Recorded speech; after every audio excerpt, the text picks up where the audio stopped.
Before I start, shout out to Mr. Donut for the new title sequence. Cheers, man. Since I have a few of them now and I like them all, I'm going to use them at random and give a credit in the description. If anyone wants to make me one, feel free, I'd be honoured. Anyway, here are the opening titles.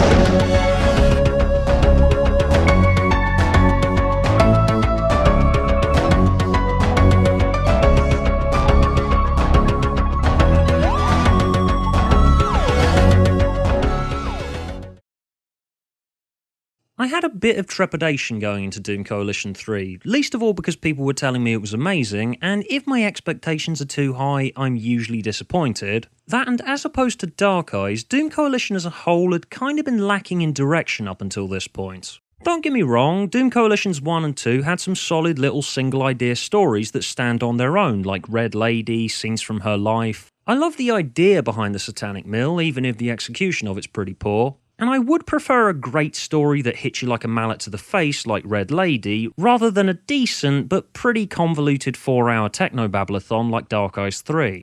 But so far in these box sets we'd had an insane Time Lord with multiple personalities, an insane Time Lady calling herself a Sonomancer, and I was just kinda stuck trying to think of where they could take these elements, especially since we all know the Doom Coalition saga is leading up to that box set that they announced that's ominously been titled The Eighth Doctor, The Time War, and the fact that we're probably reaching the end of continuity for 8. The gap between Doctors 8 and 9 is kinda sufficiently filled by this point, so I was sat there thinking it's probably going to take a lot of extra effort to make the remaining Doom Coalition box sets not feel like just killing time until the thing that we all know happens. Fortunately though, Doom Coalition 3 certainly has its moments, and I'd be hard pressed to say that they haven't successfully raised the stakes and set the stage for the Time War pretty well, and there's some bloody good cliffhangers in it. Aside from the opening story of this one, I kinda preferred Doom Coalition 2 a bit, just for its sillier and pulpier elements that gave me classic Who flashbacks all over the bloody place. But I really appreciate Doom Coalition 3's plot structure, its pacing, the way it delicately weaves its elements together across 4 hours, and it's got an incredible villain in it who I'd love to see back one day.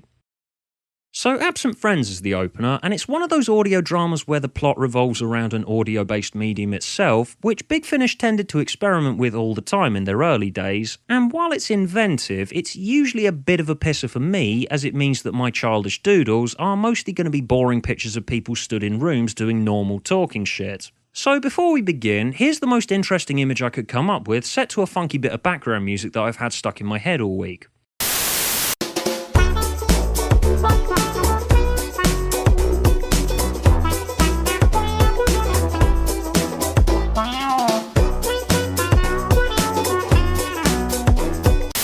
Anyway, so the Doctor, Liv and Helen show up in a small town in the late 90s where a new mobile phone mast's been built, and residents who are pretty technophobic are receiving bizarre phone calls from dead loved ones who talk to them as though they're still alive.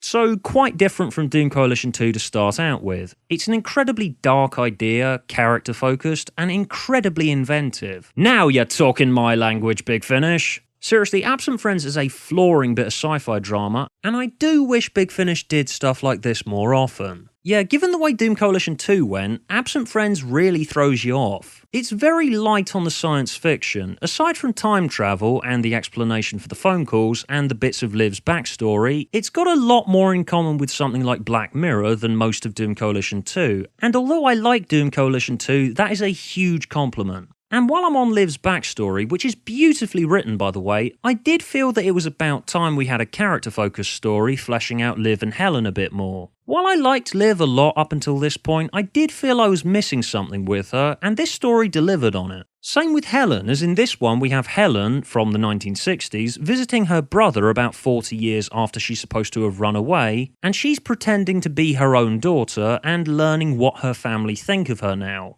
Though this stuff isn't quite as much of a kick to the teeth as Liv's conversation with her dead father, which was easily the highlight of the box set, but the Helen stuff in there is more than enough to sway me on my initially lukewarm reaction to her. There's just some really gnarly moments in there.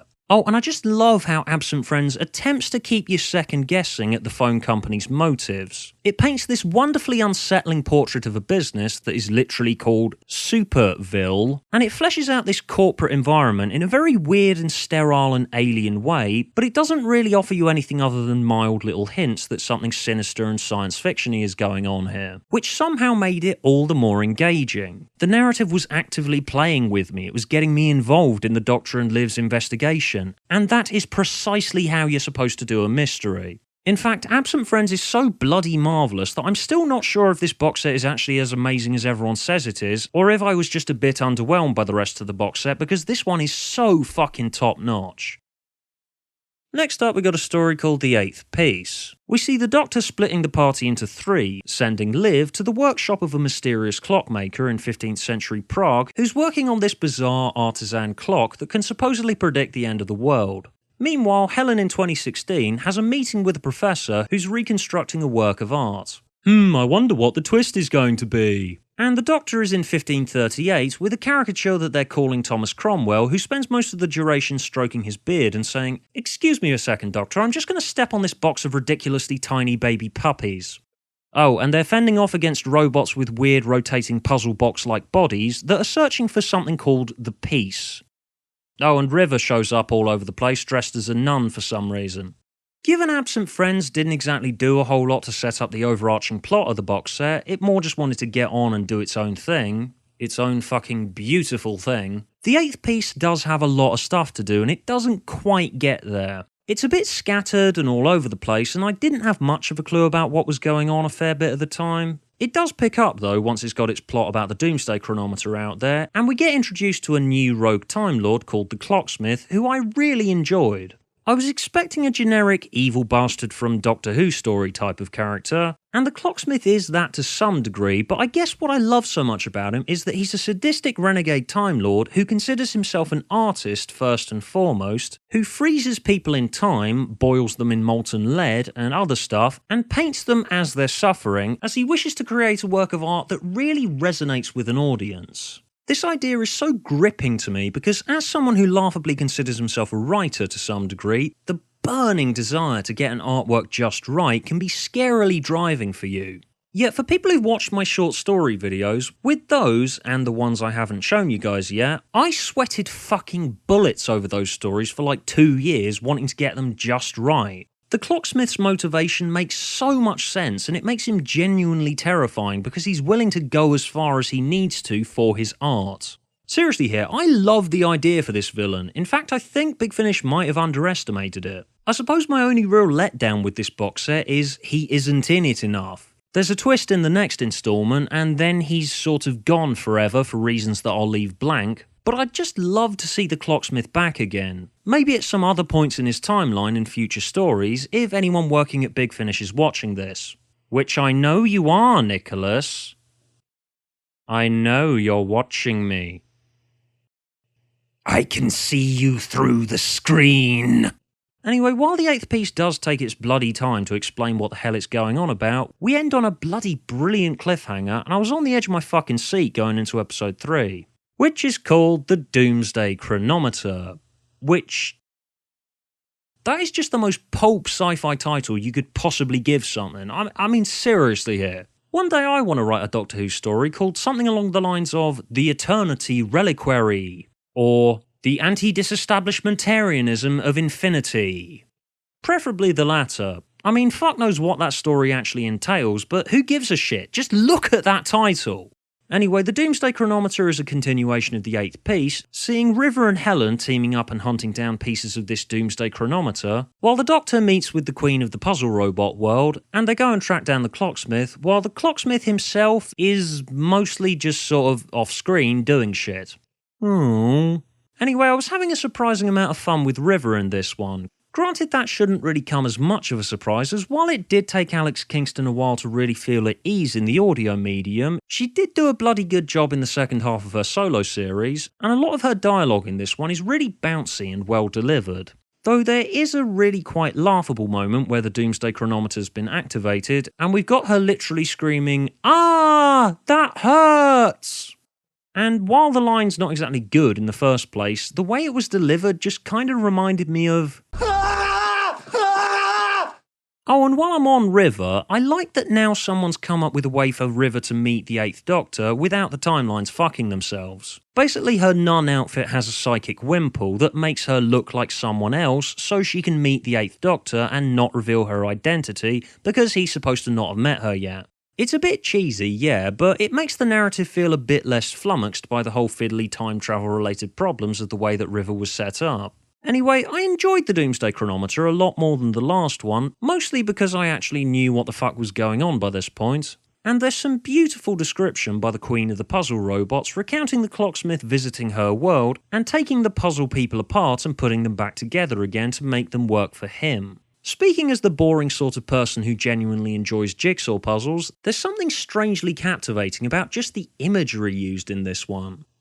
Shit, I've barely mentioned the actual Doomsday Chronometer itself. There's just so many cool elements in this story vying for attention. Which would make me think it a bit cumbersome and trying to do too many things all at once, but it weaves all its threads together in a really satisfying way. And this made for one of the better and more climactic confrontation scenes that I've heard from a Big Finish box set in recent times. And apart from our good guys, it's all original IP involved. Hooray! It can be done well! Now we've just got to wait for New Who to realise this and we'll be getting somewhere.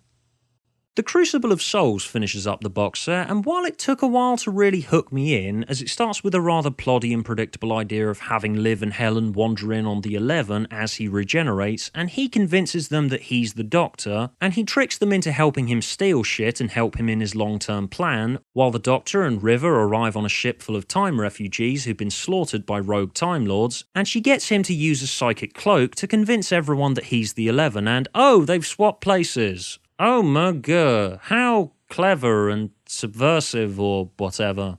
But about halfway through this story, the threads that it introduced at the beginning are woven together with other bits and pieces from all over the Doom Coalition saga so far into an extremely interesting conspiracy, involving an attempt to destroy the future of the universe. While the 11's motives and desires are a bit predictable and one note, the motives of the rogue Time Lords involved aren't. Gallifreyan politics is suddenly interesting, duplicitous and underhanded, scandal-ridden.